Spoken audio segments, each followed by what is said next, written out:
een van Aardklop se grootste kopsere en regtig iemand met wie ek deur die jare heen my absolute bes probeer doen het om mee oor die weg te kom. Die uitvoerende hoof en artistieke direkteur van Kunste Onbeperk of KAKNK, baie welkom. Goeiedag. Het is lekker om by jou te wees. Jy hou van my, jy het baie titels.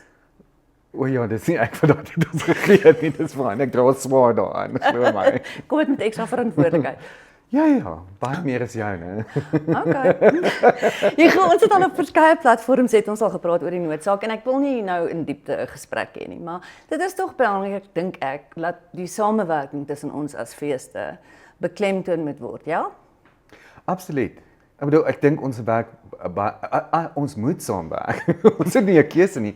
As ons nie as feeste saamwerk veral nie en dan ook teaters nie, dan ek bedoel sal ons nie 'n bedryf kan aan die gang hou nie en nie kan ons kunstenaars ondersteun nie en ook nie dit kan bied wat ons vir ons gehoor het nie. So Ja. Ek dink dit is ongelooflik belangrik en ons doen. Ja, ons werk inderdaad saam, glo dit as jy wil. Ons werk saam die feeste. En ek wil jou een ding vra oor Aardklop en KAKNK dan nou, spesifieke samewerking. Ons kan nie aan al die produksies gaan raak nie. Verlede jaar het ons die lieflike Braam en die Engel gedoen.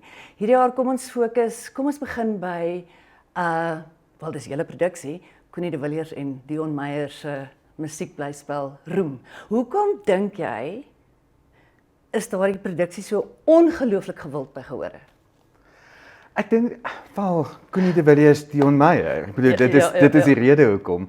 Ek dink die wonderlike ding van die produksie is en dit is wat hulle van die begin af gesê het, wat Dion baie duidelik gesê het, hy wil hê dat mense moet positief en goed voel as hulle daar uitstap en hy wil vir die gehore 'n lekker storie gee. En dis wat hulle gedoen het. En gehore by KAKNK was gaande daaroor. Hierdie sal nou die eerste keer wees wat ons weer ons het dit by Suidoostefees gedoen, maar dit sal nou die eerste keer wees na, jy weet, vir die tweede helfte van die jaar wat die produksie gedoen word. Maar ek dink dis die tipe produksies of die tipe produksie wat in die suide en die noorde van die land oral ek dink dieselfde ontvangs sal kry. Absoluut.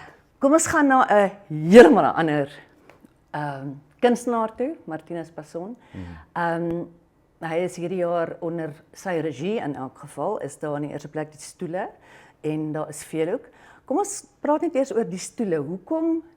Hoekom wou Martinus, ek is seker dit was sy plan, miskien was dit jou plan, 'n UNESCO teks vertaal en herinterpreteer? Kyk, die term vir die genre wat die stoele is absurde teater, maar dit is 'n bietjie, dit klink na 'n baie vreemde ding altyd vir mense.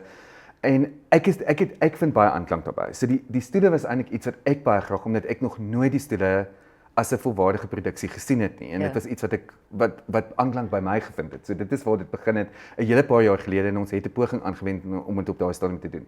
Hierdie jaar was die regte jaar om dit op die plank te bring. Ek dink ons het uiteindelik, want dit is 'n komedie. Ja, dit is in sy essensie is dit snaaks. Dit is skreeusnaaks. Maar dit is in 'n absurde konteks en situasie wat dit nog snaakser maak. So die vreemdheid maak dit snaaks. En ek dink, jy weet, dit is belangrik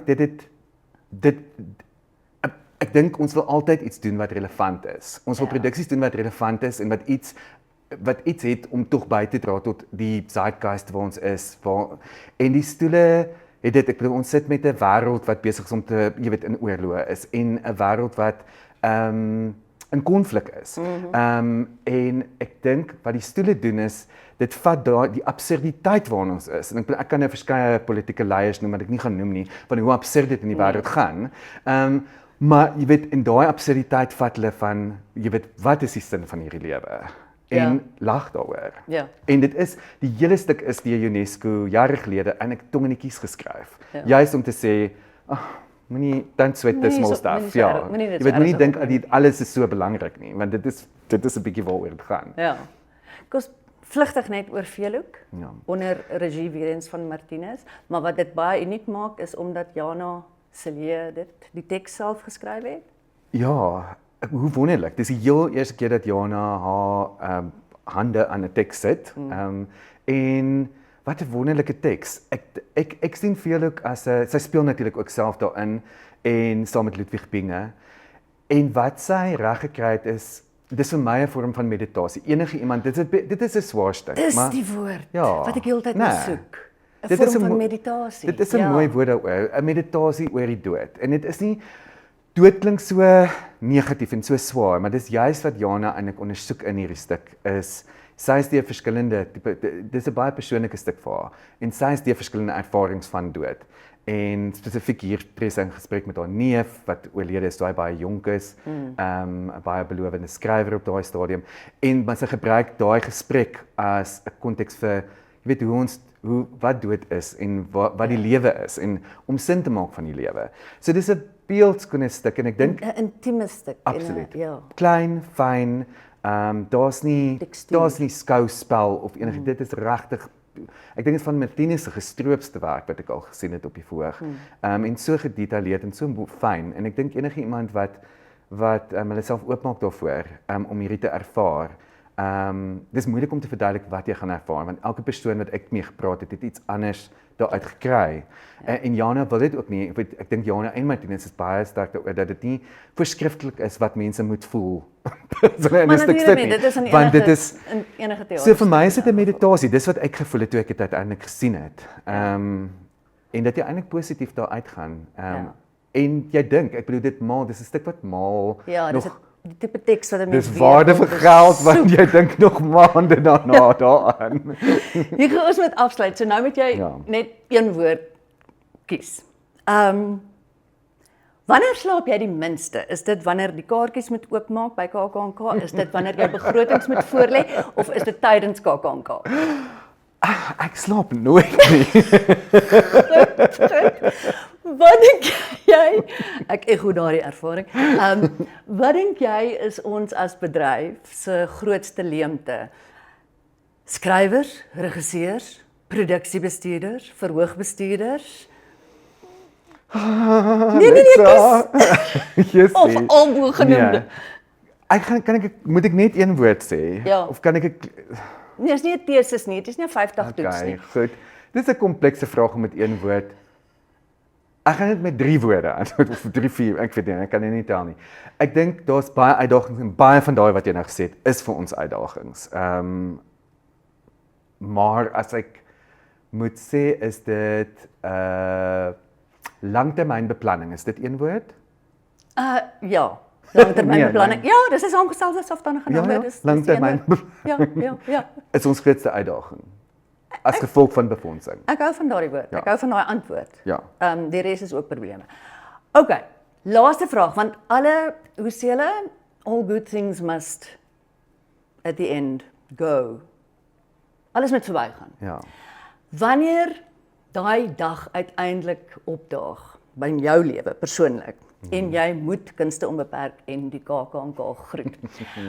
In die ideale perfekte droom scenario, waarmee of met wat sal jy jouself dan besig hou? Theater. dis maar waar Kan jy maar net so wel bly? Ek wil theater dis besonder om deel te wees van 'n produksie. Jy weet dit.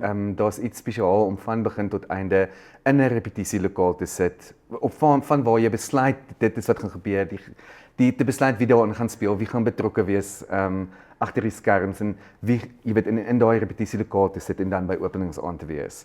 So ek sal teruggaan na dit toe. Ja. Alles daarvan is wat vir my opgewonde maak. Dis 'n ongelooflike Dis iets spesiaal. Dis 'n ander deel daarvan. Ek wil amper sê ek geniet eintlik op 'n manier eie produksies, op produksies waarby jy betrokke is. Geniet ek die repetisieproses en die voorproses, die pre-produksie meer as wat ek noodwendig die speelvak self. En ek verstaan dit want jy is deel van 'n ding wat groei en ontwikkel en jy sien hoe dit voor jou oë ontvou.